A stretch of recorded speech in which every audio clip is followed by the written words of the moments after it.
GT. Patil ತಲೆದೂಗಿಸ್ಬಿಟ್ಟಲ್ಲ. ಕಡಿವಾಣಾಗ್ಲಿ ಸಲಹೆ ಇದ್ರೆ ಮತ್ತೆ ಕೊಡಿ ಹೋಗಿ. ಸನ್ಮಾನ್ಯ ಸ್ಪೀಕರ್ ಮಾಡಿ ಅಧ್ಯಕ್ಷರೇ, ಉಪಮುಖ್ಯಮಂತ್ರಿಗಳಿಗೆ ಮೈಕ್ ಒಂದು ಪಾಯಿಂಟ್ ಹೇಳಿದ್ರಿ.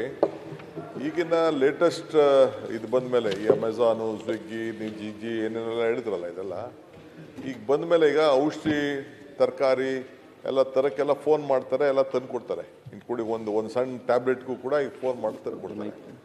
ಅವರೇನೆ ಹೋಗಿ ಲಿಕ್ಕರ್ ಶಾಪ್ಗೆ ಹೋಗಿ ತೆಗೆದುಕೊಂಡು ಬರೋದು ಕೊಡಲ್ಲ ಅನ್ನೋದು ಯಾವ guarantee? It is available there. ಈಗೆಲ್ಲ ನಾವು ಅಫಿಷಿಯಲ್ ಆಗಿ ಇಲ್ಲದೆ ಇರ್ಬೋದು ಅಷ್ಟೇ, ಅನ್ಅಫಿಷಿಯಲ್ ಅಲ್ಲ. ನಾನು ಹೇಳ್ತಾ ಇದ್ದೀನಿ, ನಾನು ಯಾಕೆಂದರೆ ಗೊತ್ತಿದೆಯೋ ಗೊತ್ತಿಲ್ಲದೋ ಕಣ್ಣಿಗೆ ಬಟ್ಟೆ ಹಾಕ್ಕೊಂಡು this is all going on this system. ನಾನು ಎಷ್ಟೋ ಕಡೆ ಕೇಳಿದ್ದೀನಿ ಇದನ್ನು.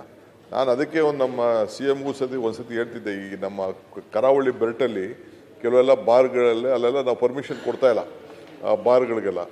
ಬಟ್ ಸ್ಟಿಲ್ ಅಲ್ಲೆಲ್ಲ ಇದನ್ನು ಬೀರ್ಗಳೆಲ್ಲ ಮಾರ್ತಾ ಇದ್ದಾರೆ. ಅಫಿಷಿಯಲಾಗೆ ನಾವು ಬೆಟರ್ ಕೊಟ್ಬಿಡೋದು ಬೆಟರ್ ಅನ್ನೋದು ನನ್ನೊಂದು ಇದು. ಸುಮ್ಮನೆ ಕಳ್ತಂದು ಅಲ್ಲಿ ಇದು ಬೀಚ್ಗಳಲ್ಲಿ ತಂದು ಮಾರೋದು ಬದಲು ಅಫಿಷಿಯಲಾಗಿ ಲೈಸೆನ್ಸ್ ತೊಗೊಳ್ಳೋದು ಒಂದು ರೀತಿ ಕೊಟ್ಬಿಡೋದು ಬೆಟರ್ ಅನ್ನೋದು ನನ್ನ ಒಂದು ಅಭಿಪ್ರಾಯ, ವೈಯಕ್ತಿಕವಾದ ಅಭಿಪ್ರಾಯ.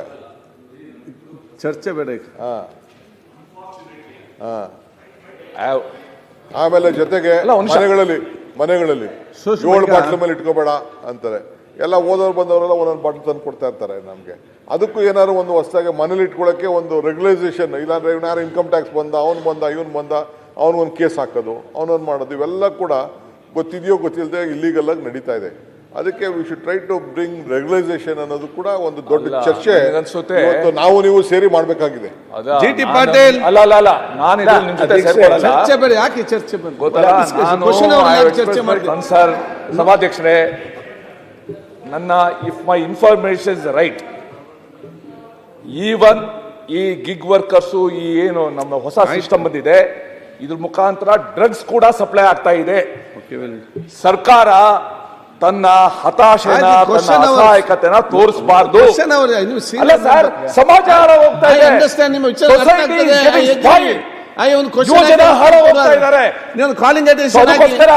ಇದನ್ನ ನಾನು ಝೊಮ್ಯಾಟೊ, ಸ್ವಿಗ್ಗಿ ಯಾಕೆ ಹೇಳ್ತೆ ಅಂತಂದ್ರೆ ಚುಚ್ಚೋದು, ಇದು ಸರಿ ಹೋಗೋದಿಲ್ಲ ಅಂತ.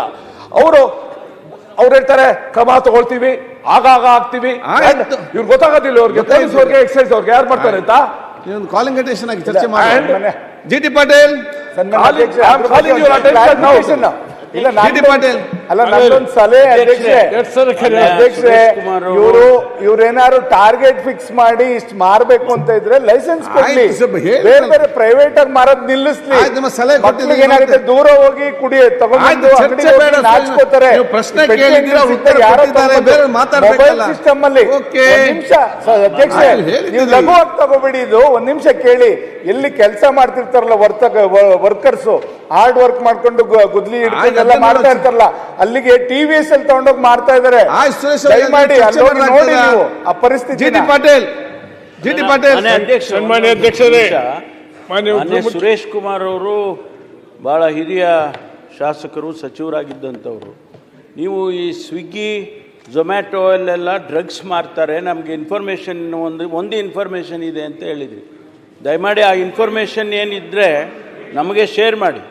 ಯಾವ ಸ್ವಿಗ್ಗಿ ಡ್ರಗ್ಸನ್ನು ಸಪ್ಲೈ ಮಾಡ್ತಾರೆ, ಝೊಮ್ಯಾಟೊನವರು ಡ್ರಗ್ಸ್ ಸಪ್ಲೈ ಮಾಡ್ತಾರೆ, ಯಾಕೆಂದರೆ ಭಾಳ ಸೀರಿಯಸ್ ಆಗಿ ತಾವು ಹೇಳಿದಿರಿ ಅಜಯ್. ಇದು ನಾವು ಮಾನ್ಯ ಮುಖ್ಯಮಂತ್ರಿಗಳು ಇದೇ ಸದನದಲ್ಲಿ ಬೆಂಗಳೂರಿನಲ್ಲಿ ಡಿಕ್ಲೇರ್ ಮಾಡಿದರು. We declare a war against drugs in Karnataka, drug free Karnataka ಮಾಡ್ತೇವೆ ಅಂತೇಳಿ ಡಿಕ್ಲೇರ್ ಮಾಡಿದ್ವಿ. ಆ ಇದರಲ್ಲಿ ನಾವು ಭಾಳ ಹೋರಾಟವನ್ನೇ ಮಾಡ್ತಾ ಇದ್ದೀವಿ. 100 ಕೋಟಿ ರೂಪಾಯಿ, 1000 ಕೋಟಿ ರೂಪಾಯಿ ಡ್ರಗ್ಸ್ ಹಿಡಿದಿದ್ದೇವೆ. ತಾವು ಈಗ ಅದನ್ನ ಇನ್ಫಾರ್ಮೇಶನ್, ಯಾಕೆಂದ್ರೆ it is not a small statement you are making, it's a very big statement. I want you to share that information. ನಿರ್ಭೀತ, ನಿಷ್ಪಕ್ಷಪಾತ, ವಿಶ್ವಾಸಾರ್ಹ ಸುದ್ದಿಗಳಿಗೆ ಮತ್ತೊಂದು ಹೆಸರಾಗಿರೋ ನ್ಯೂಸ್ 18 ಕನ್ನಡ ಈಗ ಆಪ್ನಲ್ಲೂ ಲಭ್ಯ ಇದೆ. ದಯವಿಟ್ಟು ಇಲ್ಲಿರೋ QR ಕೋಡ್ ಅನ್ನ ಸ್ಕ್ಯಾನ್ ಮಾಡಿಕೊಂಡು ಆಪ್ ಡೌನ್ಲೋಡ್ ಮಾಡೋದಕ್ಕೆ ಮರಿಬೇಡಿ. ನಿಮ್ಮ ಬೆಂಬಲ ಹೀಗೆ ಸದಾ ನಮ್ಮೊಂದಿಗಿರಲಿ. ಧನ್ಯವಾದ.